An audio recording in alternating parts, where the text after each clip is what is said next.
Juste avant que la vidéo commence, tu dois absolument savoir que tu peux récupérer une formation gratuite Assure ton bull market comme un pro et en plus de ça un accès VIP au contenu exclusif. Défile dans la description de cette vidéo, clique sur le premier lien juste ici, clique sur obtenir gratuitement, remplis ce formulaire, trade sur notre plateforme partenaire BitGet et obtiens le contenu VIP qui te permettra de trader à mes côtés en suivant mes stratégies et un accès VIP sur mon Discord. Également, tu recevras automatiquement mon top 5 altcoin pour 2024. Tu peux retrouver une vidéo qui t'explique tout dans la description juste ici. Bon visionnage. Bonjour à tous, j'espère que vous allez bien. On se retrouve pour le brief du mardi 20 février 2024. On se fera un point BTC, ETH aujourd'hui et vous avez choisi en commentaire de faire gagner BGB, le token de BitGet, donc on va analyser ça. Du coup, je remets en jeu, j'ai oublié de changer, donc je voulais mettre VeChain, donc VET contre CFX, c'est à vous de décider pour la prochaine vidéo. Entre VET et CFX, donc vous mettez en commentaire et le commentaire qui reviendra le plus gagnera. Alors du coup, le Bitcoin qui est toujours dans son range, franchement il ne se passe pas grand chose. Ce qui est intéressant, c'est qu'on est venu faire le pullback du support identifié, c'est-à-dire que depuis la consolidation du prix ici, avec la chasse au stop qui a eu lieu juste ici, on peut partir sur une continuation haussière. C'est un setup qui fonctionne assez bien. Et pour cela, il faut maintenir le support qui s'est formé de cette consolidation, donc juste ici, ok. Le support qu'on est revenu chercher ce matin. On est revenu chercher également la zone de rechargement du dernier creux. Donc ce creux n'a pas encore initié de sommet ascendant, c'est-à-dire casser ces niveaux ici pour confirmer que c'est bien notre nouveau creux dans notre dynamique haussière. Donc là, c'est vraiment une zone qu'il va falloir défendre. La zone de rechargement juste ici de ce mouvement. On est venu taguer les 61,8. Je vous donne un petit peu plus de précision, mais surtout ce qu'il faudrait maintenir comme zone, si vous voulez mon avis, c'est la dernière zone de stop. Donc en fait, notre dernier creux est ici. Il y a des stops sous ce creux, bien évidemment, mais ce creux peut être un creux qui va être défendu ici. Et tout simplement, quelle serait la zone idéale pour chasser des stops sans toucher à ce creux? C'est la zone des 51 170 $. Il y a beaucoup de stops qui sont en train de s'accumuler sous ces niveaux. Donc l'objectif, si on veut maintenir ce creux en chassant quand même des stop loss, ce serait de venir sous les 51 170, maintenir ce creux pour faire un creux ascendant ici et confirmer le mouvement de continuation, faire un W de continuation ici. Ça permettrait de chasser des stops de ce mouvement sans toucher ce creux et de poursuivre le mouvement. En revanche, si on perd le creux ici des 50 600 $, à ce moment-là, on ira combler plus d'imbalance ici et donc on reviendra probablement dans la zone des 49 900, 50 500. Donc c'est toute cette zone d'imbalance ici qu'on viendra tester. Est-ce que c'est la fin du monde? Non, ok.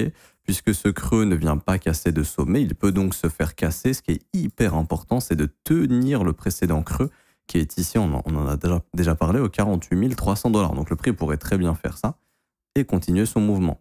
En revanche, la perte de ce creux serait annonciateur d'une correction plus profonde. Au niveau des zones d'intérêt que le marché peut essayer de chercher, hop, ici je vais remettre l'indicateur, on voit qu'on est un peu au point mort. Comment dire? On est dans des zones où il n'y a plus de sommet, il n'y a plus grand-chose. Les prochaines zones qui vont intéresser le marché sont au-dessus des 59 000 $. Okay, ça, je le vois ici sur notre indicateur. Il y a des petites zones intermédiaires, mais franchement, qui ne nous intéressent pas grandement.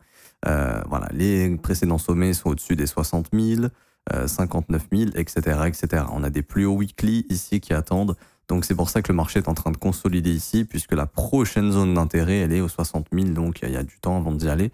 On est en train peut-être de préparer le prochain mouvement ici pour y aller. Ok. En tout cas, quoi qu'il en soit, en daily, en H4, la dynamique reste haussière, ça, il n'y a pas de problème. Le marché reste haussier. Ok. Est-ce qu'on peut avoir un dip un petit peu plus profond? Si jamais, oui. Et encore une fois, je le répète, si on est vraiment haussier, on n'est pas censé retourner sur les 48 300. Donc on pourrait juste, si le marché le souhaite, nettoyer ce creux, voilà, faire une dernière petite frayeur pour continuer ce mouvement haussier. Et si jamais ce creux, on le maintient, ici, hop, le creux des 50 600 $, comme je vous disais, la zone qui va être intéressante, c'est les stops sous les 51 100. On vient, vous voyez là, il y a une mèche ici, une mèche, donc on est en train de créer des stops juste ici, là, que le marché peut venir récupérer pour former ce W bottom et y aller. Ok, donc ça serait une zone à surveiller. En gros, c'est la même chose que je vous ai indiqué hier. Vous vous souvenez, on avait vu ce sommet ici, on est venu chercher les sommets intermédiaires, on a formé notre top. Donc en fait, on est venu chasser les stops de ce mouvement baissier sans s'attaquer à ce sommet. Ok, on a refait exactement la même chose. On a notre sommet ici, on est venu chasser tous les stops intermédiaires, on a distribué, on est reparti au sud. On en avait parlé ici, ça pouvait être une petite zone de top, juste ici, pour défendre ce sommet et refaire un petit peu de flux baissier. Bah, c'est exactement la même chose ici. Le creux, il est là, les stops, ils sont là, on les prend et ensuite, on voit ce qui se passe. En tout cas, ça serait une bonne opportunité longue ici, avec une invalidation en cas de perte de ce creux. Pas plus de choses à dire. D'ailleurs, le setup short ici que je vous montre ne marchait plus depuis des mois. Là, il se remet un petit peu à marcher de ce que je vois. Il faudra voir l'évolution. S'il marche de plus en plus, on pourrait peut-être être en train de changer d'état de marché. Voilà, après, encore une fois, ça, on verra bien. On aura du temps pour voir un petit peu ce qu'il en est. Et tant mieux, cette faible volatilité permet aux altcoins de performer, même à Ethereum de performer. On a vu ETH BTC qui redevient fort. Là, on switch sur ETH USDT.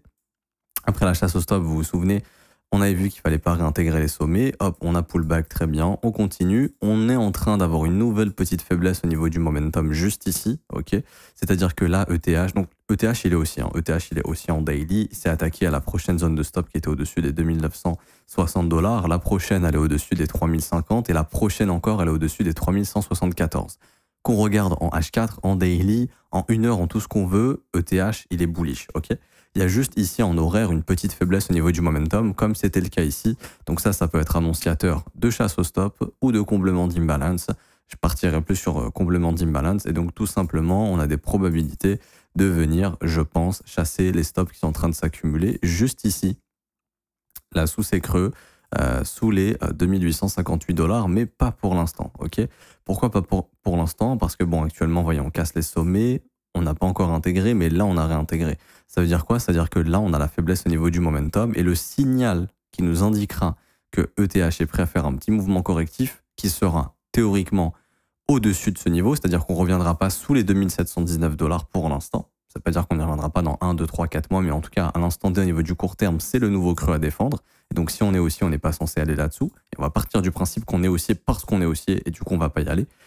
Simplement, ce qu'on fait, c'est qu'on prend son petit fib ici, hop, on trace son petit fib et on peut localiser une zone de rechargement, par exemple, une imbalance. Donc moi, je vais plutôt me baser sur ces imbalances ici qui demandent à être comblées. Et j'y vois également ces zones de stop sous les 2856 $. Donc je pense qu'on y viendra. Maintenant, peut-être pas tout de suite. Ok. Pourquoi? Parce que il n'y a pas encore de signal baissier sur cette petite faiblesse au niveau de la dynamique. Quel serait le signal? C'est encore un nouveau sommet. On n'arrive pas, donc on va chercher les 3000 $, mais on n'arrive pas vraiment à accélérer le mouvement. On réintègre encore, on recasse, on réintègre, et donc on continue d'accumuler des tonnes de stop ici, donc dans ces zones d'imbalance, juste là. Et au moment où le prix va donner un signal baissier, qui sera la cassure d'un creux ascendant, là, ok, on aura le signal qu'un retracement peut se mettre en place, et ça pourrait correspondre, par exemple, zone de rechargement ou ces petites imbalances qui traînent ici, mais en tout cas, on viendra récupérer les stops de cette faiblesse au niveau du prix, sous les 2850 $. Ok. Voilà. Sinon, ETH est bullish, il n'y a pas de souci là-dessus. Les marchés vont réouvrir aujourd'hui. On va voir si pendant la session US, on aura de la force ou non, ou si on déclenchera ce mouvement correctif directement. Ça, on verra bien. Mais quoi qu'il en soit, théoriquement, on n'est pas censé aller sous les 2719 $ en cas de mouvement correctif. Donc, ça devrait continuer de poursuivre la dynamique haussière sans trop de problèmes. Même ici, vous avez l'imbalance daily. Donc voilà, en cas de dip, ce serait 2800, 2850 en zone de dip et pour faire une poursuite haussière. Ok. Également ici au niveau des CVD, on voit qu'on a rebranché les algos sur Binance, donc le gars qui rachète tout, il est de nouveau là et on est en train de pousser littéralement. Au niveau ici du CVD, ça augmente pas mal, donc on a une volonté de repousser les prix. Pour l'instant, ça marche pas. On a des sell limites qui nous bloquent, mais une fois que ces sell limites seront cassées, potentiellement, si ce n'est pas une distribution, le prix pourra repartir. Mais en tout cas, on avait vu que quand les algos s'étaient calmés, le prix faisait plus rien. Et là, les algos sont en train de revenir. Donc, il y a de quoi potentiellement repousser le prix plus haut. Pas plus de choses à dire. Et pour finir, alors, VeChain. BGB. BGB qui a fait un record. On est venu chercher les 1 $. C'est incroyable. On est aux alentours des 1,4 milliard de capitalisation. À l'époque, on en parlait justement autour des 30 centimes. Quand on comparait avec les tokens d'exchange, on se disait que c'était sous-évalué parce que BitGet faisait potentiellement plus de revenus que les autres plateformes, avait potentiellement d'utilisateurs similaires, voire plus importants que d'autres plateformes, et leurs tokens à eux étaient beaucoup plus capitalisés. Donc c'est ce qui indiquait que c'était potentiellement sous-évalué. Encore une fois, tout ce que je dis ici, je le dis de façon complètement honnête. Je suis pas payé pour BitGet pour vous dire du bien du BGB. Je suis pas payé pour BitGet. Enfin, je gagne pas d'argent. Enfin, j'ai une exposition personnelle au BGB, mais je gagne pas énormément d'argent si le BGB augmente. Donc tout ce que je vous dis là, vous pouvez me croire, c'est 100% honnête. Je vous dis pas oui, ça va monter ou ça va descendre. Parce que j'ai des intérêts, je m'en fous, je vous dis ce que je pense pleinement. Parce que c'est vrai qu'il y en a qui peuvent se poser des questions en commentaire. Comme à l'époque, oui, t'es partenaire avec BitGet, du coup tu dis du bien de BGB, c'est sous-évalué, machin. Non, c'est vraiment ce que je pensais avec les chiffres. C'est pas que je vous ai sorti de mon chapeau, c'est sous-évalué, les gars, achetez-en, ça va monter. Non. Et je vous ai même pas incité à l'achat d'ailleurs, mais juste, j'estime que c'est sous-évalué parce que. Ok. Alors, du coup, maintenant, est-ce que c'est toujours sous-évalué? À mon avis, oui. Ça veut pas dire qu'il faut en acheter, encore une fois. Honnêtement, personnellement, j'en achèterais même pas à ce prix-là. Pour être honnête avec vous, vous savez que j'achète pas des graphiques paraboliques. Là, je m'adresse plutôt à ceux qui sont déjà dans le train. Pourquoi j'estime que BGB c'est sous-évalué?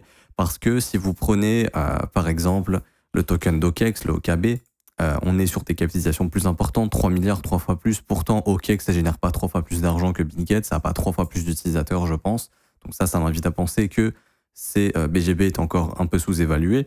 Également, si on prend un token comme le BNB, le token de Binance, on est 4e au niveau du market cap, on a 53 milliards de dollars. Et Binance se fait attaquer de partout. On voit que le BNB, pour l'instant, est à la traîne sur ce rallye. Après, il a un beau graphique. Hein. Là, il commence à sortir de ses ranges. Si on y arrive vraiment, ça peut vraiment réaccélérer. Mais ce que je veux dire, c'est que clairement, BitGet récupère des parts de marché depuis la chute de FTX, depuis que Binance se fait attaquer aux US, depuis que les gens perdent un petit peu confiance en Binance, etc. Donc tout simplement, ça permet à BitGet de récupérer des utilisateurs, d'accroître leurs revenus et également d'avoir de nouveaux acheteurs du token BGB. Parce qu'encore une fois, vous avez du cashback en BGB, vous payez moins de fees quand vous holdez du BGB. Il y a également, comment dirais-je, des campagnes intéressantes autour du BGB. Vous avez des airdrops quand vous holdez du BGB. Donc BitGet a mis en place justement de l'intérêt à avoir du BGB. C'est ce qui fait justement que la demande augmente et l'offre est très peu présente parce que les gens holdent leur BGB tout simplement. Et aussi, on se retrouve avec bientôt, ça a déjà été officialisé, mais il y a la carte de BitGet qui arrive, donc vous pourrez justement payer avec une carte crypto, donc ce sera la carte de BitGet. Et dans le futur, il y aura justement des rewards, si je dis pas de bêtises, pour ceux qui ont du BGB. Donc il y a tout ça qui se met en place, donc tout simplement c'est pour ça que le token prend de la valeur. Maintenant, d'un point de vue technique, est-ce que c'est intéressant de l'acheter à 1 dollar 2 centimes quand on voit le graphique comme ça? Non. Je suis honnête avec vous, non. Pour moi, si vous investissez ici, c'est dans une optique long terme, vous vous dites, le BitGet, c'est sous-évalué encore, ça peut atteindre une capitalisation plus importante. C'est tout ce que vous allez vous dire. Maintenant, d'un point de vue technique, on pourrait attendre par exemple une consolidation du prix. On en avait parlé, il y avait ce range ici. En cas de cassure du range au nord, il y aurait une accélération du prix. C'est exactement ce qu'on a eu. Donc, le concept de range, c'est très simple. On pouvait par exemple avoir une entrée sur le breakout avec une invalidation si on casse, si on réintègre. Ça, par exemple, c'est le timing. J'en ai déjà parlé. Le timing, c'est super important. Donc, au lieu d'acheter ici, par exemple, ce qui serait intéressant de voir sur le prix, c'est une nouvelle phase de consolidation. Tac, tac, tac, tac, tac.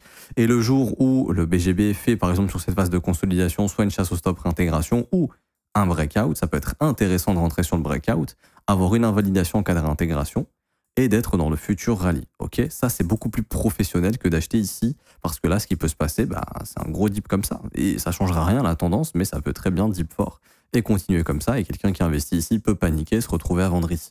Ok, donc quels seraient les objectifs pour le token actuellement?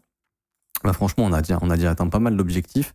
La sortie de ce range avait comme objectif ici, objectif un petit peu farfelu, mais 5,08, 6,28 qui a été atteint sur cette mèche. Donc personnellement, je pense que ce mouvement ici est fini, qu'il faudra réattendre une forme de consolidation pour avoir une poursuite d'un futur mouvement. Maintenant, si vous voulez mon avis, en termes de capitalisation, en termes d'offres, elle est assez rare, l'offre du BGB pour être honnête.